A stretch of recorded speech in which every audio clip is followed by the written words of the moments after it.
Tahun 1975, Perang Vietnam baru saja usai, meninggalkan trauma mendalam bagi Amerika Serikat dan paranoid akan efek domino komunis di Asia Tenggara.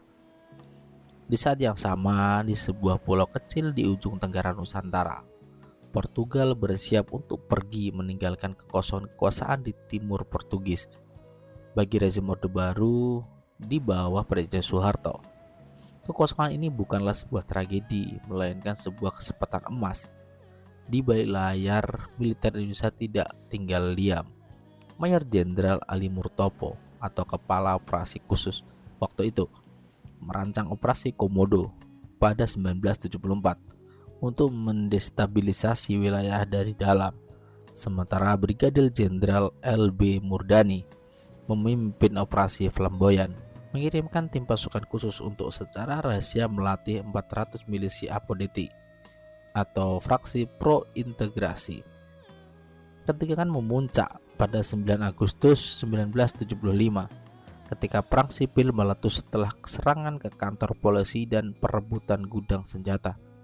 Namun kepastian untuk bergerak secara militer total baru didapatkan pada 16 Agustus 1975 melalui Operasi Kuta. Intelijen Indonesia berhasil menyerap dokumen atase militer Portugis Mayor Antonio João Soares.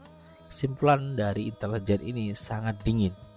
Portugal akan pergi begitu saja tanpa menyelesaikan perang sipil. Jalan untuk invasi terbuka sangat lebar. Di tengah kacauan, fraksi Fletin atau Front Revolusioner untuk Timur Leste Merdeka mengambil kendali.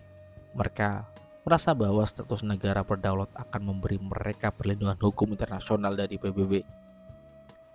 Pada tanggal 28 November 1975, Fretilin secara sepihak mendeklarasikan kemerdekaan Timur Leste. Namun, deklarasi itu tidak diakui oleh tetangga raksasanya. Hanya berselang 1 hari, pada 29 November 1975, Indonesia membalas dengan deklarasi integrasi yang ditandatangani oleh perwakilan Apodeti dan UDT yang sepenuhnya dikoreografi oleh intelijen militer Indonesia. Nasib sebuah bangsa kini tidak lagi ditentukan oleh rakyatnya, melainkan oleh kalkulasi geopolitik para elit di Jakarta dan Washington dan Canberra.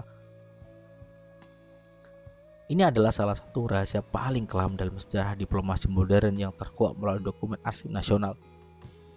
Pada tanggal 6 Desember 1975, tepat 1 hari sebelum invasi, Presiden Amerika Serikat Gerald Ford dan Menteri Luar Negeri Henry Kissinger singgah di Jakarta sepulang dari pertemuan dengan Mao Zedong di Tiongkok. Mereka duduk berhadapan dengan Soeharto. Di tengah diskusi, Soeharto tiba-tiba mengangkat isu Timur Leste, mengklaim bahwa Fretilin tidak mau berkompromi dan situasi tersebut akan memperpanjang penderitaan pengungsi. Soeharto kemudian mengucapkan kalimat yang mengubah sejarah. Kami menginginkan pemahaman dari Anda. Jika kami menganggap perlu untuk mengambil tindakan cepat atau drastis, Apakah jawaban sang adidaya? Ford menjawab tanpa ragu. Kami akan memahami dan tidak akan menekan Anda. Dalam masalah ini, kami memahami masalah dan niat yang Anda miliki. Kissinger, sang arsitek diplomatis, hanya memberikan satu catatan teknis. Ia khawatir penggunaan senjata buatan Amerika Serikat akan menimbulkan masalah hukum. Namun ia segera menambahkan kalimat yang memancing kengerian. Tergantung bagaimana kita menafsirkannya. Apakah itu sendiri pembelaan diri atau operasi asing? Lebih dari itu, Kissinger memberikan instruksi taktis yang sangat dingin. Katanya, penting bahwa apapun yang Anda lakukan berhasil dengan cepat. Kami akan dapat mempengaruhi reaksi di Amerika jika apapun yang terjadi setelah kami kembali ke Washington. Amerika Serikat tidak hanya memberi lampu hijau politik, tapi juga menguncurkan persenjataan dan kendaraan perang senilai total $250 juta untuk membiayai invasi tersebut. Minggu 7 Desember 1975. Saat Ford dan Kissinger telah terbang meninggalkan Jakarta, Operasi Seroja resmi diluncurkan. Di pagi buta, beberapa kapal perang Indonesia memposisikan diri di lepas pantai Dili. Saat Fretilin mematikan aliran listrik kota sebagai respon, Kapal-kapal perang itu mulai menembaki Dili. 400 marin Indonesia mendarat di bagian barat ibu kota, didukung oleh pasukan payung yang dijatuhkan dari udara oleh angkatan udara. Fretilin yang kalah persenjataan mundur ke perbukitan untuk melancarkan perlawanan gerilya. Pada tanggal 10 Desember, operasi serupa dilancarkan ke Baucau, kota terbesar kedua. Meskipun pejabat militer Indonesia memperkirakan mereka akan menguasai wilayah ini dalam hitungan hari, perlawanan sengit membuat militer baru berhasil mengamankan semua kota besar pada Juni 1976. Puncaknya pada 17 Juli 1976, Parlemen Indonesia secara resmi mendeklarasikan Timor Leste sebagai provinsi ke-27 dengan nama Timur Timur. Berapa harga yang harus dibayar untuk ambisi geopolitik ini? Data mencatat angka yang membuat siapapun yang membacanya akan merasa sesak nafas. Pada akhir Desember 1975, 20.000 tentara Indonesia telah dikerahkan. Hingga Juli 1976, jumlahnya membengkak menjadi 35 tentara, dan hanya dalam tahun pertama setelah kekerasan pecah, diperkirakan 60.000 hingga 100.000 warga Timor Leste tewas. Jumlahnya membengkak menjadi 35.000 tentara. Hanya dalam tahun pertama setelah kekerasan pecah diperkirakan 60.000 hingga 100.000 warga Timur tewas.